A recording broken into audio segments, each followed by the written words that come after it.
വിശുദ്ധ യോഹന്നാൻ 12:13-13 തിരുവചനങ്ങൾ. തിരുനാളിന് വന്നുകൂടിയ ഒരു വലിയ ജനക്കൂട്ടം യേശു ജെറുസലേമിലേക്ക് വരുന്നെന്ന് കേട്ട് ഈന്തപ്പനയുടെ കൈകൾ എടുത്തുകൊണ്ട് അവനെ എതിരേൽക്കാൻ പുറപ്പെട്ടു. അവർ വിളിച്ചു പറഞ്ഞു, ഹോസാന, കർത്താവിൻ്റെ നാമത്തിൽ വരുന്നവനും ഇസ്രായേലിൻ്റെ രാജാവുമായവൻ വാഴ്ത്തപ്പെട്ടവൻ. പരിശുദ്ധ പരമ ദിവ്യകാരുണ്യ ഈശോയ്ക്ക് എന്നേരവും ആരാധനയും സ്തുതിയും പുകഴ്ചയും ഉണ്ടായിരിക്കട്ടെ. Hallelujah, hallelujah, hallelujah, hallelujah, hallelujah.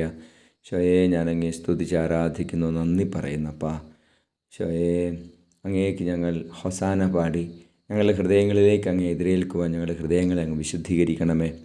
ഈശോയെ, അങ്ങയുടെ സ്നേഹത്താൽ നിറഞ്ഞ് അങ്ങേ എപ്പോഴും സ്തുതിക്കുവാനുള്ള കൃപ ഞങ്ങൾക്ക് തരണമേ. നമ്മുടെ കർത്താവ് ശംശിഹായുടെ കൃപയും പിതാവായ ദൈവത്തിൻ്റെ സ്നേഹവും പരിശുദ്ധാത്മാവിൻ്റെ സഹവാസവും നിങ്ങളോടുകൂടി ഉണ്ടായിരിക്കട്ടെ, ഇപ്പോഴും എപ്പോഴും എന്നേക്കും. ആമേൻ.